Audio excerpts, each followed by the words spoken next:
Okay, loss भी होते, मैं कंफर्टेबल नहीं थी। इस मोमेंट पे आपको थोड़ा ज़्यादा फील होगा, वन टाइम इन्वेस्टमेंट है। बेबी सॉफ्ट फील होने लगी थी।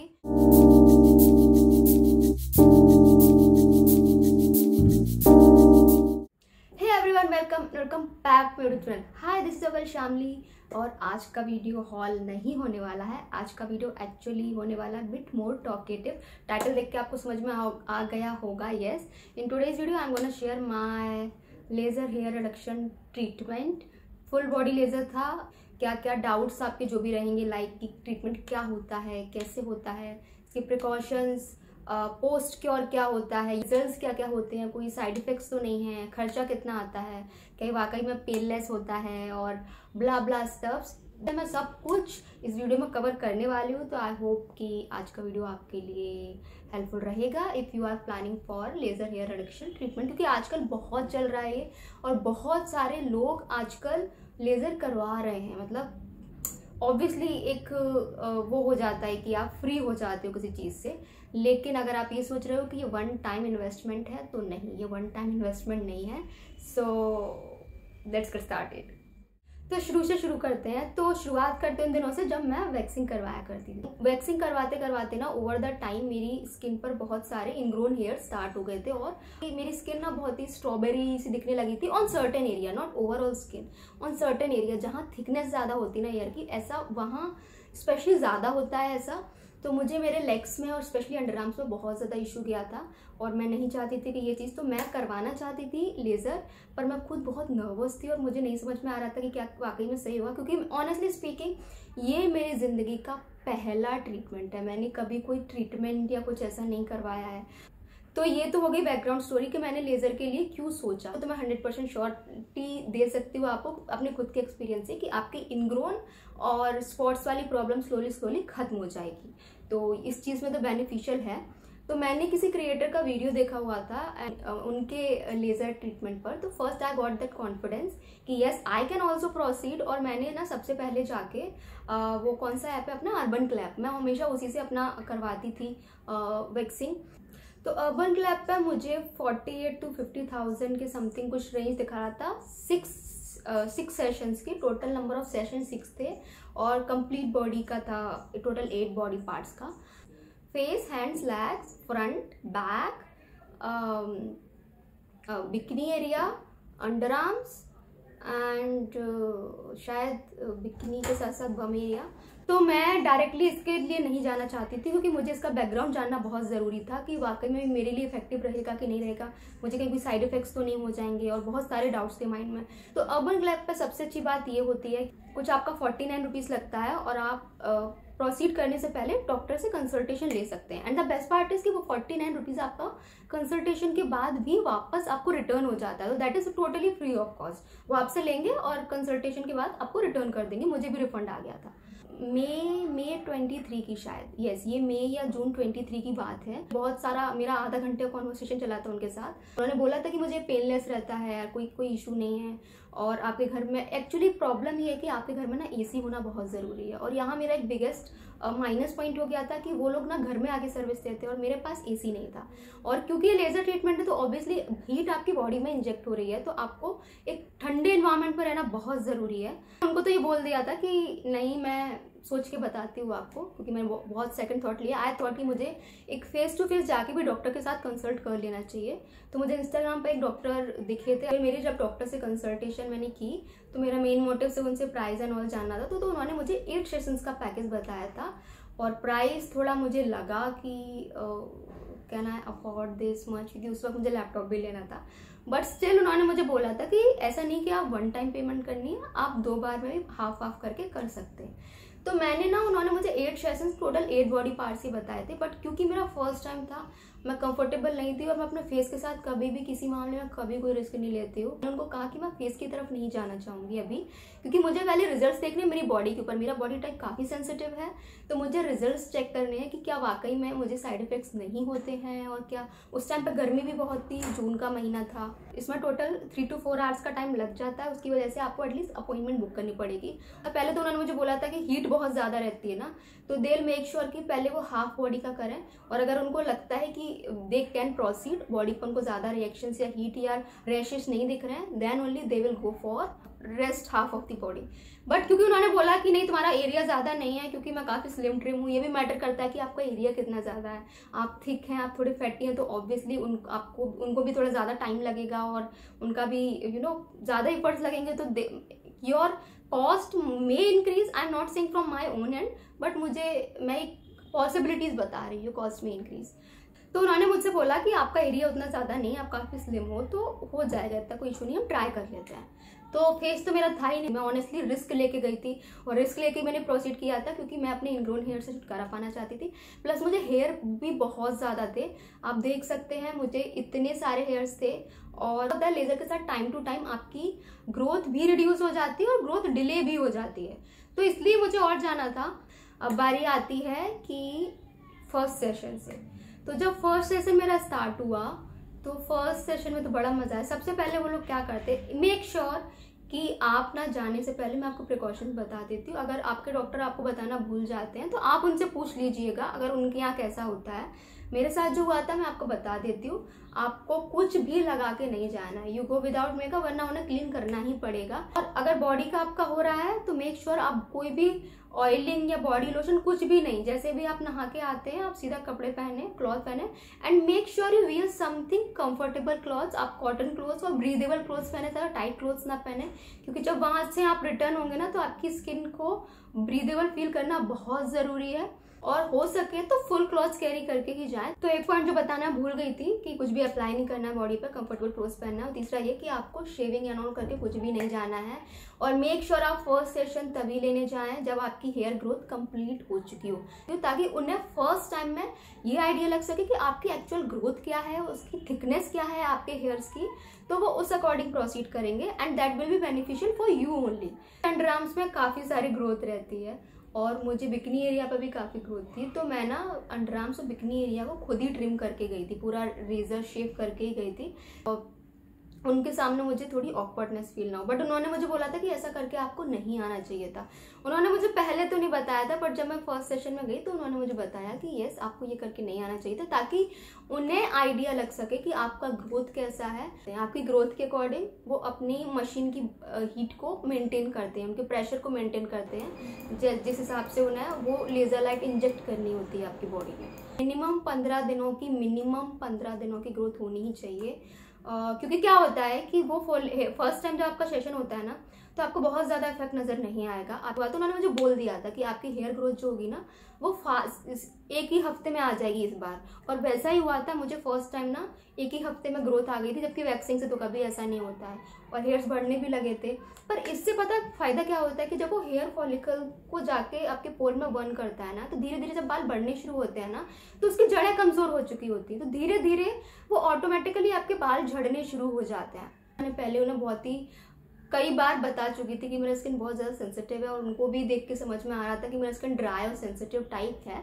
तो उन्होंने मुझे कुछ गोलियां दी थी, मुझे कुछ एलर्जी वाली गोली थी, पर एक कुछ एक्स्ट्रा भी गोली थी उसमें, ताकि मुझे उन्होंने सेशन से पहले ही दे दी थी ताकि मुझे ज़्यादा रेडनेस फील ना हो। और फिर उसके बाद प्रोसीजर स्टार्ट करते हैं कि क्या हुआ था। मेडिकेशन के बाद उन्होंने सबसे पहले रेजर से मेरे पूरे हेयर ग्रोथ्स को ट्रिम किया था, रॉ से। उन्होंने कुछ भी यूज़ नहीं किया था, रॉ, कोई जेल, कोई पेस्ट, कोई क्रीम, वाटर, कुछ भी नहीं। तो शेव करने के बाद कुछ उनका ठंडा सा कुछ जेल होता है, तो वो जेल उन्होंने पूरी बॉडी पर वो अप्लाई, मतलब ऐसा नहीं कि एक साथ अप्लाई करते हैं। अगर वो पहले हैंड्स का कर रहे हैं तो पहले हैंड्स पे अप्लाई करेंगे, पहले लेग्स का कर रहे हैं तो पहले वो लेग्स पे अप्लाई, उतने ही सर्टेन एरिया पर करते हैं, पूरी बॉडी पे अप्लाई नहीं करते हैं। शेव वो पूरा साथ में पहले कर लेते हैं, उसके बाद फिर जब वो जेल अप्लाई करते हैं, जब वो जेल लगाते हैं तो थोड़ा ठंडा ठंडा फील होगा, और एसी उनका फुल पर रहता है क्योंकि उसकी हीट बहुत ज़्यादा रहती है। अब दूसरा टर्म जो आता है कि ये पेनलेस होता है, तो see it's totally up to your capabilities, your will power, कि आप कितना रेजिस्ट कर सकते हो। Honestly this is not painless, yes, क्योंकि मेन मोटिव जो इसका होता है कि आपके इनग्रोन हेयर्स को बर्न करना और थिक हेयर्स को हटाना। तो जहाँ जहाँ थिक और इनग्रोन हेयर्स होंगे वहाँ आपको चटकी फील होगी, और मुझे भी होती थी। और मेरा तो मेन मोटिव ही यही था कि मैं इनग्रोन हेयर्स को क्लियर कर सकूं, तो वहाँ पर मुझे बहुत चटकी फील हो रही थी। धीरे धीरे सेशंस करते करते क्या होता है कि आपकी ग्रोथ इनग्रोन ही नहीं, ग्रोथ भी काफ़ी कम हो जाती है। तो जब हेयर्स जनरेट ही नहीं हो पा रहे हैं तो ऑब्वियसली उधर चटकी लगेगी नहीं, वो पोली खाली है। जितने ज़्यादा बाल होंगे उतनी ज़्यादा वो लेज़र लाइट इंजेक्ट होगी और उतना ज़्यादा आपको फील होगा। फर्स्ट सेशन में आपको फील होगा। उन्होंने काफ़ी ध्यान रखा था और वो मुझे बहुत कंफर्टेबली फील करवा रही थी, मेरी बॉडी को बहुत सहला रही थी। किसी को सहलाते नहीं, कोई नर्वस होता है, डरा, तो वैसे मुझे बहुत सहला रही थी वो कि टेक इट इजी, सब सही है, सब सही है। कि पहले वो लाइट के थ्रू पूरा ऐसे ऐसे स्किन पर घुमाते हैं, पर जब उन्हें शॉर्ट्स देने होते हैं ना, तो पर्टिकुलर स्पोल पर रुककर वो आपको वहीं पर हीट इंजेक्ट बार बार करते हैं, शॉर्ट देते हैं। उस मोमेंट पे आपको थोड़ा ज़्यादा फील होगा। Totally up to your variable capability. But अगर आपका हेयर थिक है और वो एरिया अगर थोड़ा पिगमेंट है तो आपको आपको थोड़ी चटकी फील होगी, और आपको बोनी एरिया पर भी चटकी फील होगी। जैसे ये मांस है ना, तो यहाँ पर आपको चटकी फील नहीं होगी, बट आपको बोनी एरिया पर थोड़ी चटकी फील होगी, और मुझे भी हुई थी। सो या like that I completed my first session, और काफ़ी सही रहा था। जैसा उन्होंने मुझे बोला था कि 1 वीक में बाल आ जाएंगे, मुझे 1 वीक के अंदर ही बाल आने, मेरे हेयर्स आने शुरू हो गए थे, और धीरे धीरे उन्होंने बोला था कि वो झड़ने भी शुरू हो जाएंगे। तो मुझे फर्स्ट टाइम पे you may not feel that much effect, but ये स्लोली आपको चलेगा कि मैं उन्होंने टच करके भी देखती थी, तो यस वो कुछ बाल निकलने ऑटोमेटिकली शुरू हो जाते थे। आप खींचोगे ना तो वो इजीली निकल आएगा, जैसे कि बस रखा हुआ था ये। आप सारे सेशंस का मेरा क्लिप देख सकते हैं।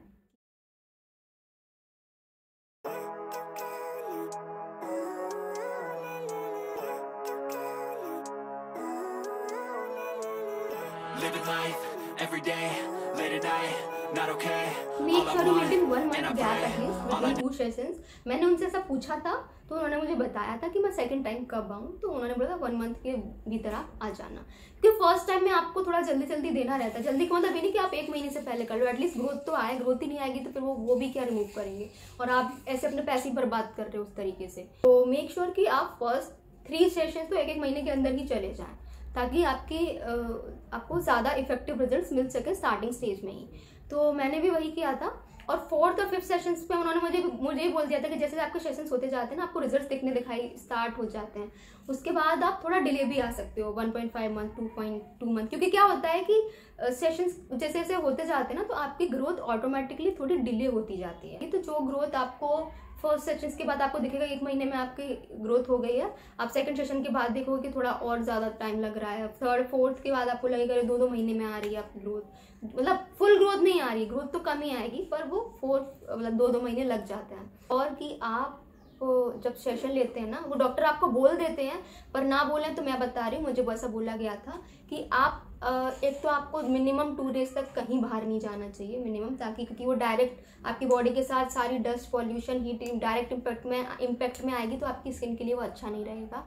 आपकी स्किन डल पड़नी शुरू हो जाएगी। जैसे आप देखोगे ना, आपके सेशन होते जा रहे हैं, आपकी स्किन काफ़ी ग्लो करने लगेगी, काफ़ी स्मूथ भी हो जाएगी, क्योंकि सारे पिगमेंट्स निकलने स्टार्ट हो जाते हैं। इसलिए आफ्टर सेशंस, बिफोर सेशन में आपको बता चुकी क्या करना चाहिए, और आफ्टर सेशंस भी आपको कुछ बातों का ध्यान रखना चाहिए। अगले 3 से 4 दिनों तक आपको अपनी बॉडी पर सिवाय पानी के और कुछ भी यूज़ नहीं करना है। आपको सिर्फ पानी से नहाना है, और पानी से ही नहाना है।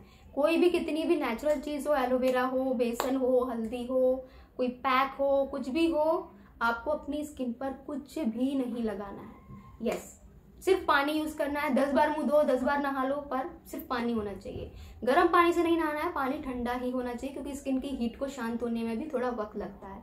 ठीक है, तो सिर्फ पानी करना है, वो भी गर्म पानी नहीं होना चाहिए। दूसरा पॉइंट ये है कि आपकी स्किन पे make sure you wear something comfortable and breathable clothes. आपकी बॉडी पर ज़्यादा पसीना नहीं आना चाहिए, आपकी बॉडी को किसी भी तरीके से ज़्यादा हीट नहीं लगनी चाहिए, क्योंकि आपकी स्किन पे एलर्जी सी फील हो सकती है। आपको बहुत ही ज़्यादा शांत रखना है, आपकी बॉडी को ठंडा एकदम काम फील करवाना है। ये 2 पॉइंट ध्यान रखिएगा। और 3 दिन तक आपको अपनी स्किन पर कुछ भी यूज़ नहीं करना है। यस, एंड बाहर नहीं जाना है 3 दिन तक, एटलीस्ट 2 से 3 दिन तक आपको कहीं बाहर नहीं जाना है। आपको 3 पॉइंट्स मैंने बताए थे बिफोर टेकिंग द सेशन, और 3 पॉइंट्स ही हो गए बाद के आफ्टर टेकिंग द सेशन।